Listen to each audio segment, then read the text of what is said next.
इतना बदतर हो चुका है हमारा समाज कि यहाँ संविधान का नहीं, यहाँ बुलडोजर का और छड़ियों का रूल है। संविधान के आगे बुलडोजर आ चुका है, rule by bulldozers and sticks. यहाँ सरेआम लोगों को कोड़े लगाए जा रहे हैं, पुलिस के जरिए कोड़े लगाए जा रहे हैं, और लोग भारत माता की जय कह के खुशियां मना रहे हैं, जश्न मना रहे हैं, क्योंकि वो पीटे जाने वाले लड़के उनके दुश्मन हैं, क्योंकि वो मुसलमान हैं। यहाँ बिल्किस बानो के बलात्कारी, उसके परिवार के हत्यारे, वो खुलेआम बाहर घूम रहे हैं, इज्जतदार बन के घूम रहे हैं। महिलाएं उनके पैर छू रही हैं, उन्हें मालाएं पहनाई जा रही हैं, उन्हें मिठाइयां खिलाई जा रही हैं। कम से कम इस दौर का जो जुल्म है, इस दौर की जो ज्यादती है, इस दौर की जो नाइंसाफी है, जो गैर बराबरी है, उसका एक दस्तावेज तैयार कर रही हूँ मैं आने वाली पीढ़ियों के लिए। अनैतिकता का विरोध जरूरी है, ताकि इतिहास की किताबों में ये लिखा जाए कि जब जुल्म हो रहा था, ज्यादती हो रही थी, तब बोलने वाले भी थे, सुनने वाले भी थे, लिखने वाले भी थे, दिखाने वाले भी थे। यहाँ इतनी बार जेल के बारे में बात हो चुकी है कि लगता नहीं है कि अब यहाँ कोई जेल से डरता है। ये हम में से ही कुछ लोगों को जेल में डालकर वो ये बताना चाहते हैं कि देखो तुम भी जेल जा सकती हो। जहाँ जहाँ नाइंसाफी होगी, जुल्म होगा, दर्द होगा, वहाँ वहाँ मेरी बेटी मौजूद होगी। जब मैं यहाँ रास्ते में आ रही थी तो गाड़ी खराब हो गई, बहुत जगह पानी भरा हुआ था और मुझे लग नहीं रहा कि मैं पहुँच पाऊंगी, लेकिन लगा कि अगर आखिर के 5-10 मिनट भी पहुँच जाऊँ, सिर्फ एक तस्वीर में भी सिर्फ ये गिना दूँ कि मैं भी हूँ शामिल, तो शायद ये काफ़ी होगा आज के लिए। और इसीलिए रास्ते में आधी लौट के भी मैं वापस आ गई। इसकी एक वजह है, मैं क्यों आई वापस, क्यों मैं चाहती हूँ कि मेरा नाम लिखा जाए, मैं क्यों चाहती हूँ कि मुझे भी गिना जाए। इसलिए क्योंकि मैं कर्जदार हूँ, मैं कर्जदार हूँ इन तमाम लोगों की जिनकी यहाँ तस्वीरें लगी हुई हैं, उनके परिवारों की, उनके रिश्तेदारों की, उनकी उन चाहतों की जिनको वो गले नहीं लगा सकते, उनके वो सपने जिन्हें वो पूरा नहीं कर सकते। और मैं समझती हूँ उस बात को अच्छे तरीके से कि जब वो अपनी फ्रीडम को प्रोटेक्ट करने के लिए, अपनी आज़ादी की हिफाजत करने के लिए वो लोग जेल में मौजूद हैं, या अपने अधिकारों की रक्षा के लिए वो जेल में मौजूद हैं, तो वो मेरे भी आज़ादी और मेरे भी अधिकार की रक्षा कर रहे हैं। तो इस कर्ज को मैं ये नहीं कह रही हूँ कि मैं उतारने आई हूँ, ये बताने आई हूँ उन सब परिवारों को जो भी तमाम लोग यहाँ मौजूद हैं। और मैं साथ में उम्मीद ये भी मैं करती हूँ कि किसी भी जेल की दीवारें इतनी ऊंची ना हो कि मेरी और हमारे जो लोग यहाँ मौजूद हैं और इतने लोग यहाँ पर हैं, उनकी आवाज़, हम सबकी आवाज़ उन लोगों तक ना पहुँचे जो जेल में इस वक्त बंद है। मैं जब यहाँ आ रही थी तो मुझे लगा कि 10-20-40 लोग बैठे होंगे, और वो भी नेहा की बात से मैं पूरी तरह सहमत हूँ कि हम लोग बहादुर नहीं हैं। मैं ये भी समझती हूँ पूरी तरीके से ठीक कह रही है ये कि ये और मैं, मतलब कम से कम अपने लिए तो हम कह ही सकते हैं कि हम वही पत्रकारिता कर रहे हैं जो पहले कर रहे थे। मैं आपको ये विश्वास के साथ बता सकती हूँ कि मैं इससे ज़्यादा सख्त सवाल पूछा करती थी, इससे ज़्यादा जवाबदेही मांगा करती थी नरेंद्र मोदी सरकार से पहले। और ये काम मैं तब भी किया करती थी जबकि एक तथाकथित सरकारी चैनल राज्यसभा टीवी में मैं काम किया करती थी, which is official broadcaster of the upper house of the parliament. तब भी मैं ज्यादा सवाल कांग्रेस पार्टी के प्रधानमंत्री से पूछा करती थी और उस वक्त की सरकार से जितना मैं आज पूछ रही हूँ। लेकिन हर वक्त का अपना एक कॉन्टेक्स्ट होता है। आज जितने लोग यहाँ पर मौजूद हैं, जितने लोग देखे जा रहे हैं इस तरफ या उस तरफ, हर व्यक्ति अपने लिए जो यहाँ आया है वो एक कीमत चुका के आ रहा है। उसे पता है कि एक तरह का खतरा इसमें इन्वॉल्व है, चाहे वो लोग जो यहाँ बोल रहे हैं या वो लोग जो यहाँ सुन रहे हैं, उन सबको खतरा है एक तरह का, छोटा खतरा, बड़ा खतरा, एक जाना अनजाना सा खतरा। यहाँ इतनी बार जेल के बारे में बात हो चुकी है कि लगता नहीं है कि अब यहाँ कोई जेल से डरता है। यहाँ हर स्पीकर ने जेल के बारे में बात की। मेरे ऑफिस में बाकायदा मैं अपने कॉलीग्स के साथ ये बात कर चुकी हूँ कि जो इमरजेंसी बैग हमें तैयार करना है जेल के लिए, उसमें क्या क्या चीजें रखी जाए, क्या क्या ऐसी चीजें हैं जो हमें जरूरत पड़ेगी। तो सबसे बड़ी बात जो इन लोगों ने, ये तमाम जो तस्वीरें लगी हुई हैं, इन्होंने हमारे दिल से जेल का, जुल्म का, मैं कहूँगी मौत का, ये सारा खौफ निकाल दिया। और जिस तरीके से खौफ इन्फेक्शियस होता है, उसका संक्रमण होता है, एक व्यक्ति से दूसरे व्यक्ति को लगता है। जब 10 लोग नहीं बोलते तो 20 नहीं बोलते, फिर 100 नहीं बोलते, फिर 1000 नहीं बोलते, लाख नहीं बोलते, 140 करोड़ लोग भी खामोश हो सकते हैं, ऐसा भी हो सकता है। लेकिन जब एक व्यक्ति बोलता है तो जो बहादुरी है वो भी इन्फेक्शियस होती है। Courage is also infectious. यहाँ पर जब 2 लोग बैठे हैं तो 10 बैठे हैं और यहाँ सुनने वाले 100 भी बैठे हुए हैं। तो इसको हमें बरकरार ये रखना है कि खौफ का इन्फेक्शन नहीं बल्कि करेज का, बहादुरी का, उसका इन्फेक्शन फैलाना है कि एक व्यक्ति से दूसरे व्यक्ति तक फैलता रहे, क्योंकि वो यही चाहते हैं कि लगातार हमें डराकर हमारी आवाजें बंद कर सकें। हम में से ही कुछ लोग, इनमें से ज्यादातर लोगों से मैं पर्सनली मिल चुकी हूँ, इनके अच्छे कामों पर रिपोर्टिंग कर चुकी हूँ, इनको एक इंस्पिरेशन की तरह। इनमें से कुछ लोग ऐसे हैं जो जिन्होंने मुझे इंस्पायर किया वो करने के लिए जो मैं आज कर रही हूँ। तो इनमें से बहुत सारे लोग मेरे टीचर हैं, क्योंकि उन्होंने मुझे पढ़ाया, सिखाया कि लोकतंत्र की रक्षा करने के लिए क्या क्या किया जाता है। तो ये हम में से ही कुछ लोगों को जेल में डालकर वो ये बताना चाहते हैं कि देखो तुम भी जेल जा सकती हो।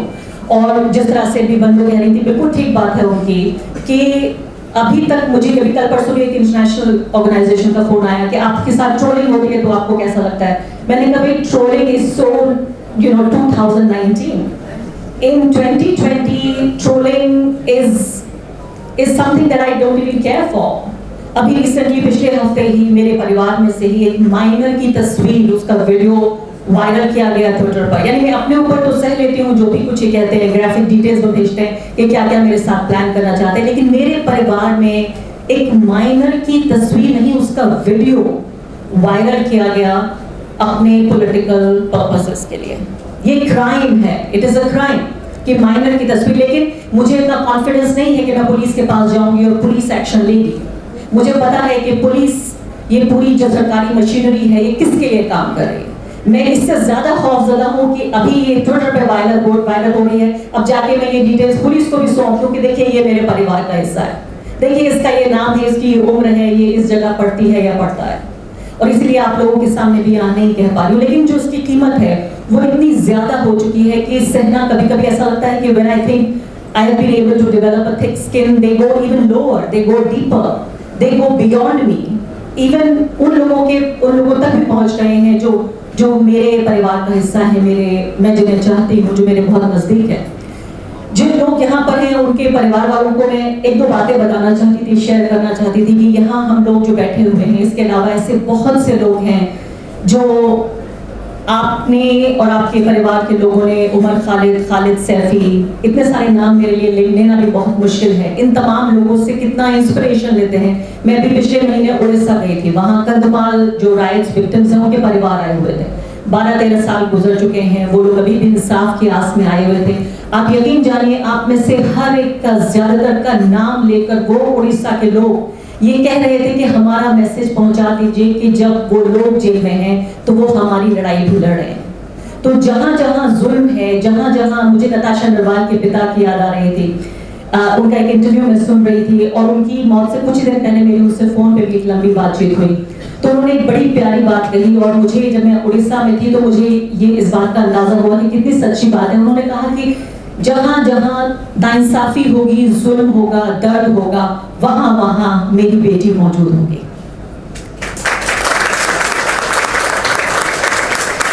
तो इसीलिए मुझे लगता है कि वो उड़ीसा के वो राइट विक्टिम्स, वो दंगा पीड़ित, क्योंकि उन्हें दर्द था, उनके साथ जुल्म हुआ था, उनके साथ नाइंसाफी हुई थी, वो तमाम इन चेहरों को याद कर रहे थे।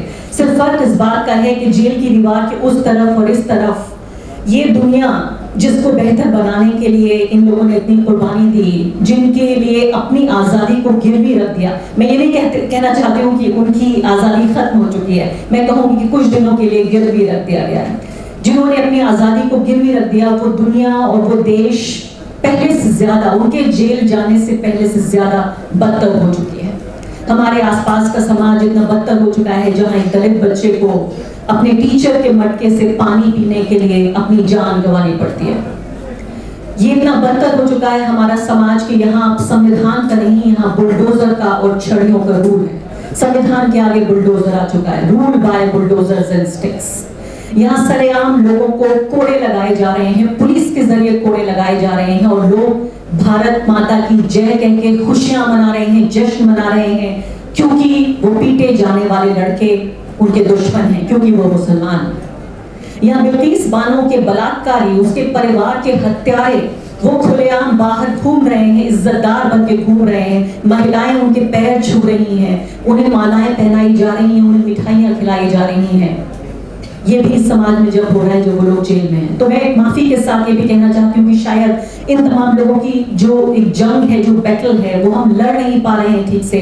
हमें और हिम्मत चाहिए, हमें और हौसला चाहिए, और यहाँ हम ये बताने तो कम से कम नहीं आए हैं कि हम हार रहे हैं, क्योंकि कोई भी आंदोलन, देखिए पत्रकारिता भी एक हिस्सा है, एक अपने वक्त का दस्तावेज तैयार हो रहा है। और मैं ये कहती हूँ कि मैं कुछ भी नहीं कर पा रही हूँ तो कम से कम इस दौर का जो जुल्म है, इस दौर की जो ज्यादती है, इस दौर की जो नाइंसाफी है, जो गैर बराबरी है, उसका एक दस्तावेज तैयार कर रही हूँ मैं आने वाली पीढ़ियों के लिए। और ये भी बताने के लिए, मुझे नहीं मालूम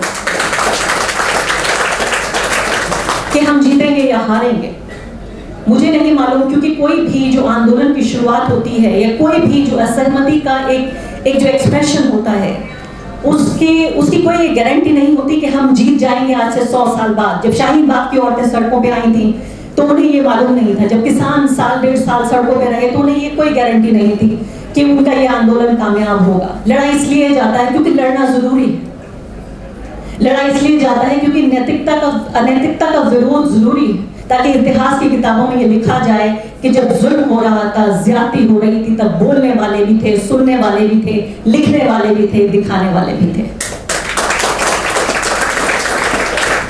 तो ऐसा ना हो कि जो इतिहास की किताबें हैं वो इनके सिर्फ जुल्म, ज्यादती, खौफ, गैर बराबरी के कैसे ही रंग जाएं, सिर्फ उनके रंग में रंग जाएं।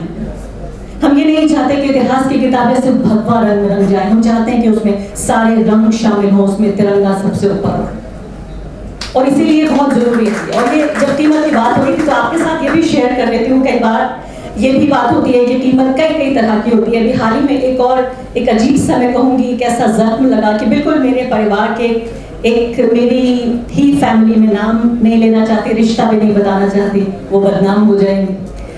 उन्होंने अपने यहाँ की शादी में, अपनी बेटी की शादी में मुझे नहीं बुलाया, तो अपने सगे परिवार में, मेरे बहन भाई और उसके जब परिवार है, मेरे माँ और मेरे फादर के जो रिश्तेदार हैं, अब वो अपनी सालगिरह में, अपनी खुशियों के मौके पर, अपनी शादी ब्याह में अब मुझे नहीं बुला रहे हैं। इसलिए नहीं बुला रहे हैं क्योंकि मैं उनके लिए एक ऐसा चेहरा बन गई हूँ जिससे उन्हें लगता है एक तरह की एक अछूत बन गई हूँ, एक पॉलिटिकल अनटचेबल।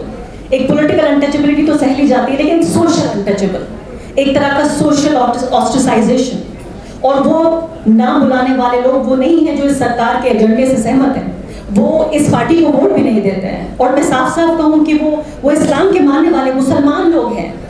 तो वो लोग जो कि नरेंद्र मोदी, भाजपा और आरएसएस का विरोध करते हुए भी अपने को सेफ रखना चाहते हैं, और सेफ रखते हुए अब मेरे जैसे लोगों को अपने परिवार के कार्यक्रम में नहीं बुला रहे हैं, क्योंकि वो ये नहीं चाहते कि वो मेरे साथ देखे जाएं। तो कई तरह की कीमतें होती हैं जो दी जाती हैं। मैं आखिरी जब यहाँ आ रही थी तो फैज़ को इत्तेफाक से वैसा होता है, जब आप कुछ सोच रहे हैं तो उसी तरीके की चीज़ शायद आप सुन भी लेते हैं। और मैं फैज़ को पढ़ रही थी जिसमें इतने सारे लोगों के साथ मुझे यही से शेर याद आ गया कि करते भी चलो, बढ़ते भी चलो, बाजू भी बहुत हैं, सर भी बहुत, चलते भी चलो कि अब डेरे मंजिल पे ही डाले जाए।